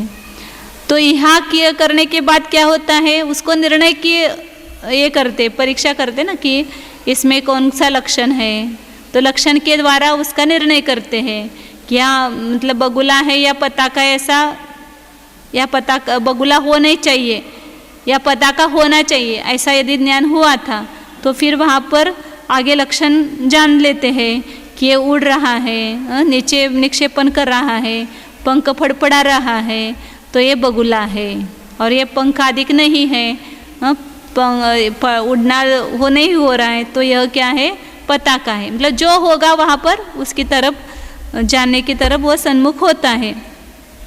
तो यही तो मतलब इच्छित पदार्थ के अर्थ का निर्णय होना, वो कैसे किसके माध्यम से निर्णय होगा, लक्षण आदि के माध्यम से, चिन्हों से। तो वह निर्णय होने के बाद उसको अवाय ज्ञान कहते हैं। और कालांतरे भी निन्निद वत्तु सुमरणस्य कारणम, कालांतर में भी जिसका निर्णय किया है उस वस्तु का स्मरण होने में कारणभूत जो ज्ञान है वह चौथा धारणा ज्ञान है। मतलब जब अवग्रह हुआ उसके बाद क्रम से हो रही है ज्ञान, अवग्रह के बाद इहा होती है और इहा के बाद अवाय होता है और अवाय के बाद धारणा होती है। तो धारणा ज्ञान जब हुआ तब ही मतलब अवाय के बाद तुरंत धारणा ज्ञान पैदा होता है। हो ही ऐसा नियम नहीं, लेकिन जिसको किसके होगा तो इसी क्रम से होगा। अवग्रह होकर के भी छूट सकता है, अवग्रह यहाँ होकर के भी ज्ञान छूट सकता है, अवग्रह या अवाय होकर के भी छूट सकता है, धारणा नहीं बना सकते हैं। बहुत ज़्यादा तो हम शास्त्र में अवग्रह करके छोड़ देते हैं क्योंकि उस जानने की इच्छा नहीं होती, विशेष विशेष जो बताए जा रहे हैं उसको सुनो खाली, तो अवग्रह कर लेते हैं खाली। तो फिर कल क्या बताया पता नहीं है, क्यों नहीं है, क्योंकि हम या अवाय धारणा नहीं बनाते हैं। धारणा बनानी चाहिए जो भी हम जब ग्रहण करते, इसलिए देशनालब्धि में कहा ना, लब्धि सार में आया था कि धारणा होना वो देशनालब्धि है। मतलब जो आचार्य और उपाध्याय के द्वारा उपदेश प्राप्त हुआ और उपदेश प्राप्त करके जिसको ग्रहण करके धारणा की वह देशनालब्धि, और वो धारणा काम आएगी नरकादिक में भी। और धारणा नहीं बनाएंगे तो भूल जाएंगे वहाँ। तो इसलिए कहा कि निर्णित वस्तु का स्मरण होने में कारणभूत ये धारणा ज्ञान है। आज ही हम पढ़ते समय इतना पक्का ग्रहण करते हैं कि कल भी हमें स्मरण हो जाता है, और पक्का ग्रहण नहीं करते, धारणा नहीं बनाते तो स्मृति की उत्पत्ति नहीं होगी, स्मरण नहीं होगा। जैसे व्यवहार में जो भी हम जानते हो कैसा जानते, धारणा रूप जानते हैं, और यहाँ पर शास्त्र में केवल एक रूढ़ी समझ करके पढ़ते हैं, तो वहाँ धारणा नहीं बनाते हैं, तो स्मरण नहीं होता है। इसलिए महाराज जी का प्रवचन कैसा हुआ, बहुत अच्छा बढ़िया हुआ, क्या क्या बताया उसमें से एक वाक्य भी नहीं बता सकते हैं। क्यों नहीं बता सकते हैं, क्योंकि हमने धारणा नहीं बताई, केवल कर्णेंद्रियों को संतोष दिया, मनोरंजन किया केवल। इसलिए कहते कि धारणा ज्ञान उसी को कहते कि जो निर्णित पदार्थ का स्मरण करने में कारण है। अब ये चारों प्रकार के ज्ञान बताए। यहाँ आगे अब उसके जो विषय हैं पदार्थ, उसकी अपेक्षा से भेद बताते हैं। 310 नंबर गाता है। भुविहंच क्षिप्पा निस्सिदनुत्तम ध्रुवं च इदरंच तत्थे के जादे छत्ति समतिशय भेदम तु। बहुविह क्षिप्र अनिश्रुत अणुक्त ध्रुव, ये 6 बताए और इधरम से उसके विपरीत लेना है। बहु के विपरीत एक, बहुविध के विपरीत एक विध, क्षिप्र के विरुद्ध अक्षिप्र, अनिश्रुत के विरुद्ध निश्रुत, अणुक्त के विरुद्ध उक्त और ध्रुव के विरुद्ध अध्रुव। इस प्रकार 12 प्रकार के पदार्थ बताए हैं। तो बहु का अर्थ क्या लेना? व्यक्ति की अपेक्षा से, और विध जाति की अपेक्षा से लेना। नहीं, व्यक्ति कितने हैं, कितने गाय हैं? बहुत सारी गाय थी वहाँ पर, तो 100 गायें थी, 200 गायें थी, या मतलब बहुत ज़्यादा थी, तो उसको हमने ग्रहण किया, तो वो कौन सा अवग्रह कहलाएगा? बहु का हो गया। और बहुविह, वहाँ पर भैंसे भी थे, गाय भी थे, घोड़ा था, ऊंट था, हाथी था, वहाँ इतने प्रकार के जानवर थे, तो उन जातियों को एक साथ ग्रहण किया, तो वह बहुविध अवग्रह हुआ। और उसके उल्टा भी लेना, बहु के उलट क्या लेना? एक, मतलब एक ही व्यक्ति को, या अल्प भी लेते हैं, बहुत और अल्प, जैसे गेहूं है बहुत सारे हैं और थोड़े हैं कटोरे में, तो अल्प भी कहते हैं, लेकिन एक भी कहते हैं। जैसे बहुत गाय थी और एक गाय थी, तो एक गाय को ही ग्रहण किया, वह एक ज्ञान हुआ। और एक विध, उसमें जाति केवल गाय ही थी, जाति को हमने ग्रहण किया, एक प्रकार की जाति को, तो वह एक विध ज्ञान हुआ। बहु और एक में क्या है? व्यक्ति की अपेक्षा से, संख्या की अपेक्षा से है, और विध जो लगाए वो जाति की अपेक्षा, अनेक प्रकार की जाति और एक प्रकार की जाति। अब एक प्रकार की जाति में अनेक भी व्यक्ति आ सकती है, मतलब जैसे 10 गाय हैं, तो वो हमने 10 गायों को ग्रहण किया, लेकिन गाय जाति एक ही ग्रहण की, तो वो एक विध हो गया वह। हाँ हाँ, एक प्रकार के हो। हाँ, अब गाय गाय में भी आपने जाति भेद किया, तो वो भी जाति में आ सकता है। नहीं, आप गायों में अनेक विविध जातियां करके जान रहे हैं, तो वो भी जाति में आ सकता है, लेकिन आपको गाय एक ही जाति विवक्षित हो, तो वहाँ पर एक विध ही होगा। और क्षिप्र और अक्षिप्र, उसके विरुद्ध। क्षिप्र मतलब जल्दी जलने वाला पदार्थ, क्षिप्र पदार्थ को ग्रहण किया, और अक्षिप्र माने धीरे धीरे जो पदार्थ चल रहा है उसको ग्रहण किया। ऐसे दोनों यहाँ पर क्षिप्र और उसका अर्थ, ध्रुव का अर्थ पदार्थ की तरफ भी लगाया जाता है, ज्ञान की तरफ भी विशेषण लगाया जाता है। मतलब जल्दी जल्दी ग्रहण करना, उसको भी क्षिप्र अवग्रह किया है। लेकिन यहाँ पदार्थ के लिए विशेषण दिए हैं, तो उसको पदार्थ का विशेषण करना चाहिए कि क्षिप्र गमन करने वाले पदार्थों को ग्रहण करना। जैसे विमान है, तुरंत गई, तो क्षिप्र गतिशील रहेंगे। घोड़ा है, बहुत दौड़ रहा है, वो शीघ्र गए ना। ऐसा बिजली है, ऐसे जल्दी जल्दी आकर के चली जाती है, तो उसको क्षिप्र ग्रहण कहेंगे। और अक्षिप्र ग्रहण मतलब जो धीरे धीरे हाथी जा रहा है, धीरे धीरे धीरे, उसको हमने ग्रहण किया, तो वह अक्षिप्र ग्रहण हुआ। पदार्थ का विशेषण करेंगे तो ऐसा, और ज्ञान का विशेषण करेंगे तो जल्दी ग्रहण करना और धीरे धीरे ग्रहण करना, देर से, वह अक्षिप्र ग्रहण है।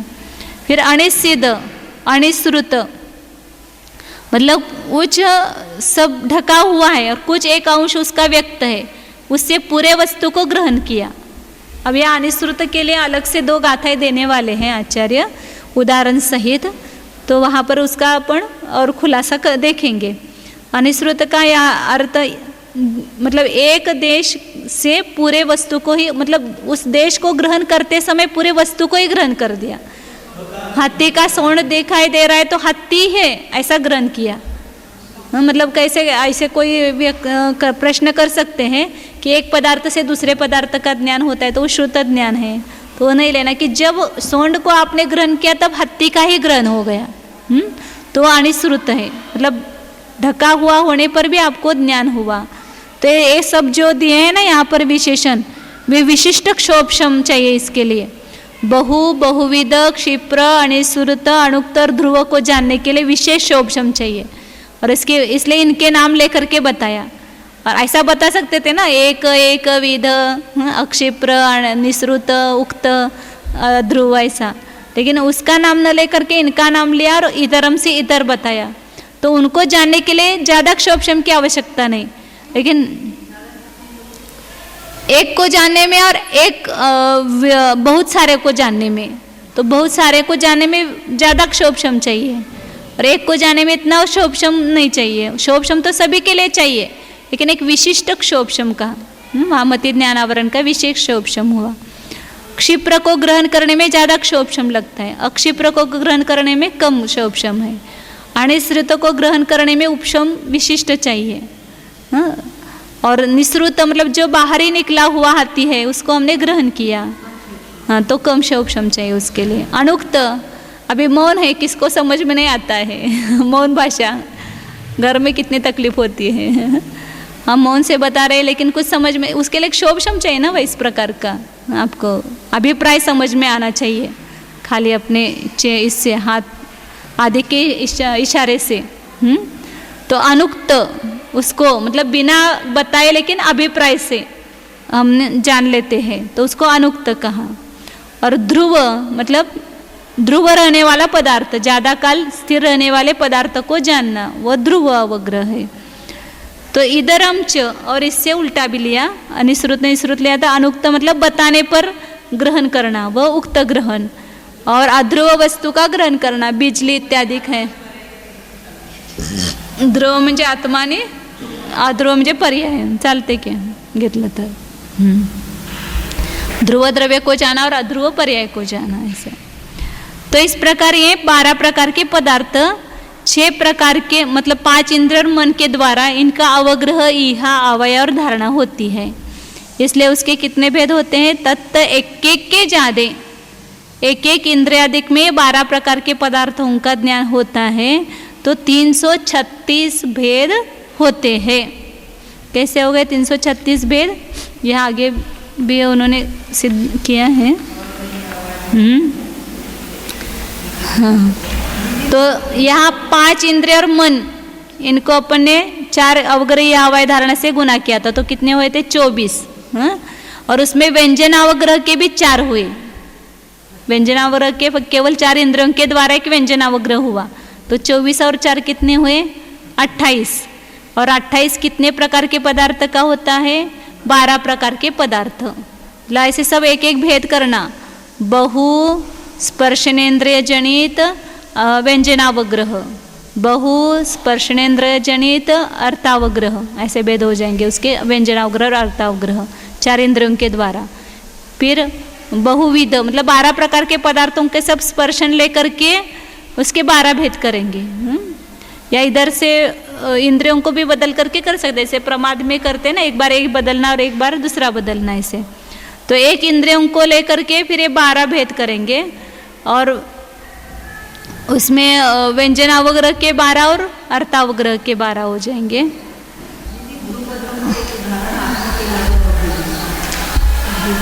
ध्रुव का है ना, पर्वत आदि जो है स्थायी है ना, वहाँ पर ध्रुव है, तो उसका ज्ञान होना। और बिजली आदि जो है अध्रुव है, उसका ज्ञान होना, अध्रुव।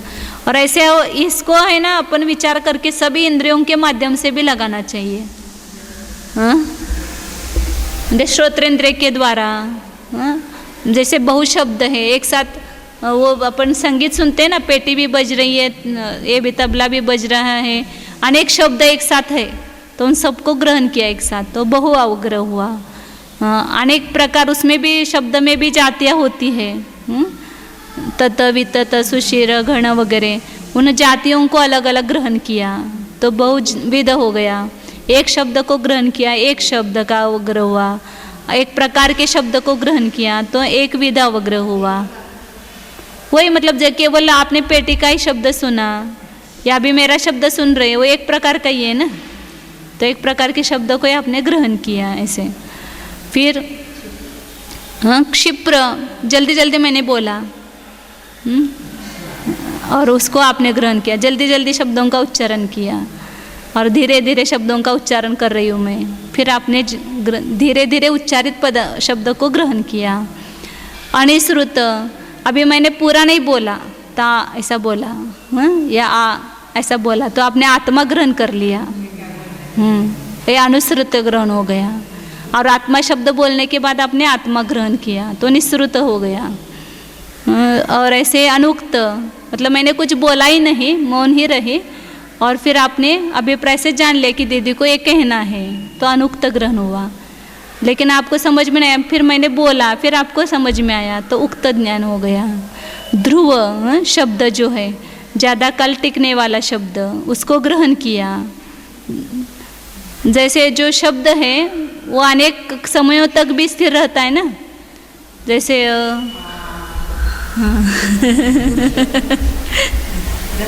उसको ले सकते ओ ऐसा, लेकिन ध्रुव लेना है वहाँ उसको। टेप रिकॉर्ड में भी आप भरते तो ध्रुव ही रहा ना शब्द, वो शब्द कहाँ गायब हुआ? अभी आपकी टेप रिकॉर्ड में बद्ध है कि वह गए? वो हाँ, ऐसे ध्रुव और अध्रुव मतलब जो नष्ट होने वाला शब्द है उसको ग्रहण किया, मतलब वो उच्चारण किया तुरंत नष्ट हो गया ध्रुव। ऐसे सभी को मतलब पांचों इंद्र और मन के द्वारा इसको लगाना चाहिए। तो ये 336 भेद बताए, मतलब 28 प्रकार का अपन ये किया था। 5 इंद्रिय मन के द्वारा अवग्रही अवय धारणा, ये 12 प्रकार के पदार्थों को गुना करेंगे। 28 को 12 से गुना करेंगे तो कितने हो जाएंगे? 336 हो जाएंगे। या इधर से भी कर सकते हैं, 12 प्रकार के पदार्थ उनका 5 इंद्रिय मन के द्वारा गुना किया तो कितना हो गया? 72 हो गया। और 72 प्रकार का क्या हो जाएगा?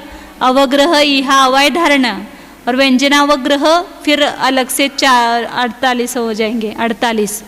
तो इस प्रकार 288 करके उसमें 48 जोड़ दो, मतलब 72 को 4 से गुना करो और फिर 48 उसमें जोड़ना। ऐसा भी कर सकते हैं। अभी आगे अनुश्रुत का और खुलासा करते हैं। नब इसी का खुलासा थोड़ा करके फिर अनुश्रुत का ग्रहण करते हैं। 311 नंबर का आता है। बहुवत्ति जादि गहणे बहु बहु विह मियर मियर गहणम मी सगनामादो सिद्धा खिप्पादि सेदरायतः।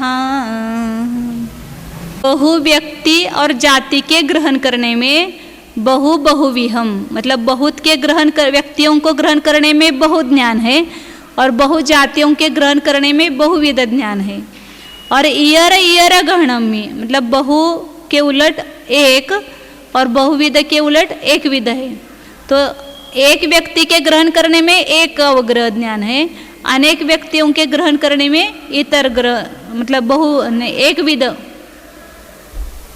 उल्टा हो गया ना। एक व्यक्ति को ग्रहण करने में एक ज्ञान और एक जाति को ग्रहण करने में एक विध ज्ञान है। और सगन आमादो सिद्धा, बाकी के सब बताने की जरूरत नहीं है क्योंकि अपने नाम से वे सिद्ध है। क्षिप्र का अर्थ समझ में आता है जल्दी जल्दी, अक्षिप्र मतलब देर से। क्षिप्र अनिश्रुत ये सब अपने अपने नाम से ही जाना जाता है, इसलिए उसको अलग से नहीं बताया है। जो सिद्ध है उसको क्या बताना, जो असिद्ध है उसको ही बताया जाता है। वे अपने नाम से ही सिद्ध है। लेकिन अनिश्रुत के बारे में आचार्य आगे खुलासा कर रहे हैं। 312 नंबर और 13 नंबर एक लेते हैं, फिर दोपहर मिलेंगे। वत्तुस्स पदे सादो वत्तु गणम तु वत्तु देशं वा शयलं वा अवलंब्य अनिश्चिदं वर्णवत्तु गई। वत्तुस्स पदे सादो वत्तु गहणम वत्तु देशं वा शैलम वा अवलंब्य अन्नवत्तु गई अनिश्चितम। अनिश्चित के 3 अर्थ किए हैं यहाँ पर। वस्तु के प्रदेश से मतलब एक भाग से पूरी वस्तु को ग्रहण करना, जैसे अभी उदाहरण दिया था, हाथी को की सूंड देख करके पूरे हाथी को ग्रहण किया, या भैंसे के सिंग जो है उसको देख करके ये भैंसा है, ऐसा इस प्रकार ग्रहण करते हैं। तो जैसे पानी में डूबी हुई है उसकी केवल सिंग दिख रही है तो उससे हम जानते हैं कि यहाँ पर भैंसा है, ऐसा। या दूसरा अर्थ किया वत्तु देशम अवलंब्य अन्नवत्तु गई अनिश्चितम। वस्तु के देश को मतलब एक भाग को अवलंबन करके अन्य वस्तु में गया हुआ ज्ञान वह भी अनिश्रुत है। तो जैसे वहाँ उदाहरण दिया है, अगली गाथा में उदाहरण दिया है। और शैलम व अवलंब्य, पूरी वस्तु का अवलंबन करके अन्य वस्तु में गया हुआ ज्ञान वह अनिश्रुत मति ज्ञान है। ये अपने को श्रुत ज्ञान जैसा लगता है, क्योंकि श्रुत ज्ञान की व्याख्या की जाती है ना, मति ज्ञान के द्वारा ग्रहण किए हुए पदार्थ से अन्य पदार्थों को जानना। लेकिन यहाँ ये न भेद करके मति ज्ञान ये सामान्य ज्ञान है, वहाँ पर पहले हुआ ज्ञान है उसका, मतलब जो अभी आगे उदाहरण भी दिया है, मतलब प्रत्यभिज्ञान, स्मृति, प्रत्यभिज्ञान, तर्क, अनुमान, ये ज्ञान मति ज्ञान रूप भी है और श्रुत ज्ञान रूप भी है। जब पहले अवस्था में उसको अपन ने जाना है तो वो मति ज्ञान है, फिर उससे और विशेष जानते हैं वो श्रुत ज्ञान होता है। तो यहाँ पर जैसे हमने धुएं को देख करके अग्नि को ग्रहण किया तो वो पहले मति ज्ञान होता है, तो वो मति ज्ञान रूप अनुमान ज्ञान होगा। या प्रत्यभिज्ञान, यहाँ जो बताए उदाहरण दिया ना, वो प्रत्यभिज्ञान रूप है कि वस्तु के एक देश को ग्रहण करके पूरी वस्तु का ज्ञान हुआ, दूसरी पूरी वस्तु का ज्ञान हुआ। जैसे अगले गाथा भी पढ़ते हैं तो उसके साथ में दोनों का अर्थ एक साथ करेंगे। 303 पुक्कर गहने काले हत्तिसय वदन गवय गहने वा वत्तंतर छंदस्सय धेनुस्सय बोहणंच हवे। पुक्कर गहने काले, पुष्कर मतलब हाथी की सोंड का अग्रभाग, उसको कहते पुष्कर। सोंड के अग्रभाग को ग्रहण करने के काल में ही पूरे हाथी का ग्रहण हुआ, वो पहला अनुश्रुत ज्ञान कहा। दूसरा जो उदाहरण दिया था कि वस्तु के एक देश का अवलंबन करके दूसरी वस्तु में गया हुआ ज्ञान, तो जैसे स्त्री का मुख देखा तो उसको चंद्रमा की याद आ गई। ये स्त्री का मुख कैसा है, चंद्रमा जैसा है, तो वहाँ सादृश्य प्रतिभिज्ञान हुआ ना उसको, तो वह भी क्या है, मति ज्ञान है, अनिश्रुत मति ज्ञान है। या कोई भी अपन एक चीज देखते तो दूसरी किसी वस्तु की याद आ जाती है, तो वहाँ पर भी ये अनुश्रुत ज्ञान ले सकते हैं प्रकट हुए बिना। चंद्रमा भी प्रकट नहीं है, अनिश्रुत मतलब ढका हुआ है, लेकिन उस स्त्री के मुख को ग्रहण करते ही उसका स्मरण हुआ, तो वह अनिश्रुत मति ज्ञान है। वत्तंतर छंदस्सय धेनुस्सय बोहणम, या एक वस्तु के पूरे वस्तु को ग्रहण करके दूसरी वस्तु को ग्रहण करना। जैसे जंगल में गए और उस वहाँ पर गवई को देख करके याद आया क्या, ये गवई गाय जैसा ही है। तो उस गवई को ग्रहण करते समय गाय का ही ग्रहण हुआ, तो यह भी क्या हुआ, सादृश्य प्रतिभिज्ञान है, यह भी अनिश्रुत मति ज्ञान है। वो दूसरा क्या है, वत्तंतर छंदस, वदन गवय गहने, वदन का ग्रहण करने में दूसरे वस्तु मतलब चंद्र का ज्ञान हुआ, और गवय का ग्रहण करने में गाय का ज्ञान हुआ। यह अनिश्रुत मति ज्ञान के उदाहरण बताए, मतलब 3 प्रकार से बताए। वस्तु के एक देश को देख करके पूरी वस्तु का ज्ञान होना, या वस्तु के एक देश का अवलंबन करके दूसरी वस्तु का ज्ञान होना, या पूरी वस्तु को ग्रहण करके दूसरी वस्तु का ज्ञान होना। हाँ, इस प्रकार अनिश्रुत के 3 अर्थ बता करके उसके दृष्टांत भी यहाँ दिए हैं। और ये भी वहाँ एक खुलासा किया है कि अनुमान, स्मृति, प्रत्यभिज्ञान और तर्क नाम के 4 मति ज्ञान है। अपने को क्या लगता है कि सब स्मृति, प्रत्यभिज्ञान है, श्रुत ज्ञान है, और अवग्रही आवाय धारणा ये मति ज्ञान है। तो अवग्रही आवाय धारणा तो मति ज्ञान है ही, और ये स्मृति, प्रत्यभिज्ञान, तर्क, अनुमान, इनको भी मति ज्ञान और श्रुत ज्ञान दोनों में लेते हैं। तो ये अनिश्रुत अर्थ विषय केवल परोक्ष एक दूसरे रूप से वैशद्य होने से उसको परोक्ष कहा है। और स्पर्शन आदि इंद्रिय से उत्पन्न होने वाले बहुवादि अर्थों को विषय करने वाले मति ज्ञान समव्यावहारिक प्रत्यक्ष है। 2 प्रकार के बताए ना, एक समव्यावहारिक प्रत्यक्ष मति ज्ञान और परोक्ष मति ज्ञान। तो स्मृति, प्रत्यभिज्ञान, तर्क, अनुमान ये परोक्ष मति ज्ञान है न्याय की भाषा में, और ये इंद्रिय और मन के द्वारा अवग्रही आवाय धारणा रूप जो ज्ञान हुआ है वह समव्यावहारिक प्रत्यक्ष रूप विशद, अंशतः विशद है ना वह, इसलिए उसको समव्यावहारिक प्रत्यक्ष कहते हैं। हाँ, अभी अपन दोपहर में देखेंगे अगला। यहाँ पर मति ज्ञान का वर्णन पूरा हुआ है। नहीं, अभी एक आता है 314 नंबर की, दोपहर में दोपहर इस में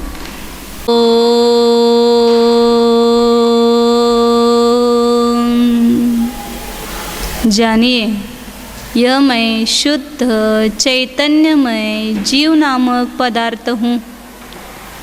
अपने ज्ञान साधन के द्वारा अपनी वस्तु को जानिए। साधन भी अपने पास है, विषय भी अपने पास ही है।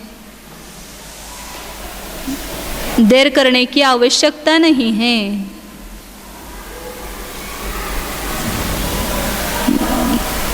निज ध्रुव शुद्ध चिदानंद स्वरूप आत्मा को ग्रहण करने के लिए स्वसंवेदन प्रत्यक्ष ज्ञान स्वरूप साधन है, उस साधन का सदुपयोग कीजिए अपने को जानने में।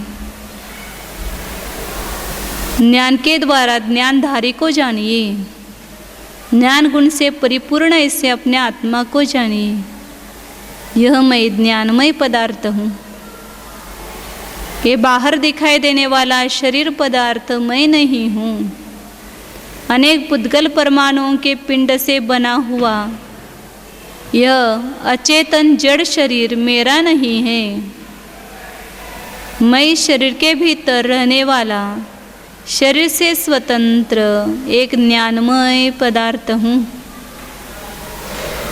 सहज ज्ञानमय हूँ। यह मैं एक शावक्षमिक ज्ञानमय नहीं हूँ। शावक्षमिक मति ज्ञान और श्रुत ज्ञान से भी मैं भिन्न हूँ। एक अखंड ज्ञानमय, पर निरपेक्ष ज्ञानमय, सहज ज्ञानमय ऐसा यह मैं ध्रुव आत्मा हूँ। देखिए अपने को।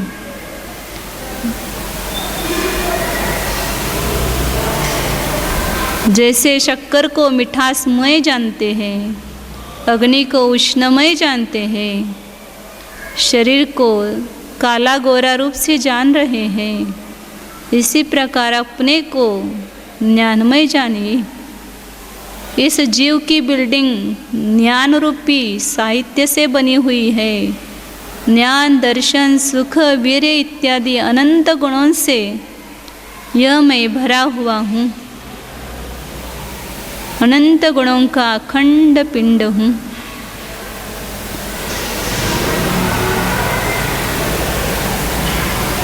अपने अस्तित्व को ग्रहण कीजिए। मेरा अस्तित्व मुझ रूप ही है, शरीर रूप नहीं है। चैतन्य ही मेरा अस्तित्व है। शुद्ध चैतन्य सत्ता स्वरूप ज्ञानानंद स्वरूप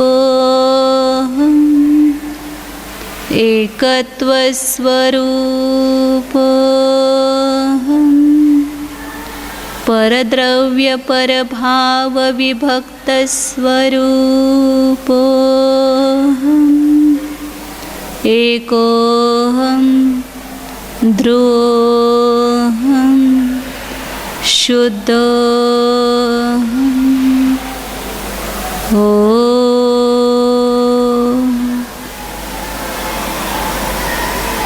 विसर्जन।